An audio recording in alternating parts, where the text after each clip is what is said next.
Keďže som si nevedel nič iné predstaviť, čo by som mohol robiť, tak som sa rozhodol pre tú elektriku s tým, že otec bol elektrikár, takže som vlastne trávil všetky prázdniny s ním na stavbe. A dnes musím povedať, že nebolo to jednoduché, ale aspoň som sa niečo naučil. No prax vyzerala tak, že mali sme vždy v období matúry 4. ročníka všetci opustiť školu. Tým, že ja som si našiel prax, ktorá trvala 2 týždne. Jeden rok som bol u strýka, ktorý bol elektroprojektant. Vlastne zaujímavá práca s tým, že som sa dostal do kontaktu s výkresmi a s tým, ako celá vzniká myšlienka elektroinštalácie.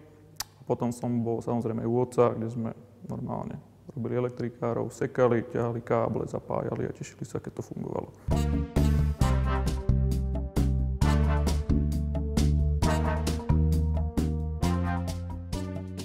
Štúdium vyzeralo tak, že prvé 2 roky sme mali všetci to isté.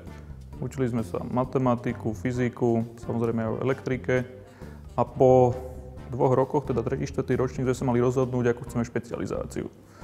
Ja som si vybral elektroenergetiku s tým, že ma bavili veci typu domové inštalácie, káble, ističe, skrine.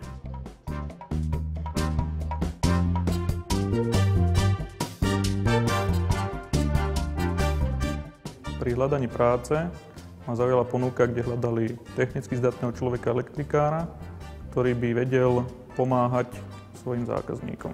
Dnes mám na starosti technickú podporu pre zákazníkov, väčšinou elektrikárov alebo elektroprojektantov, ktorí potrebujú poradiť s návrhom elektroinštalácie. Tým, že som študoval odbornú elektrotechnickú školu, tak som dostal možnosť pracovať v nadnárodnej firme ABB, ktorá posúva technologické hranice v výrobe a distribúcii energie. Takže my sa zaoberáme výrobou elektrickej energie od vody, vetra, slnka až po distribúciu do zásuviek.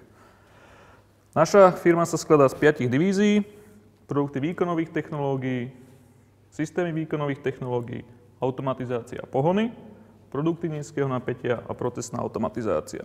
Medzi tie najzaujímavejšie produkty patria elektromotory, roboty, napríklad nabíjacie stanice pre elektromobily.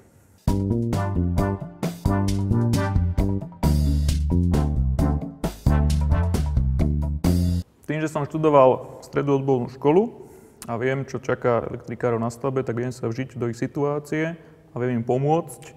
Napríklad nemám problém vybehnúť za nimi na stavbu a zašpiniť sa s nimi.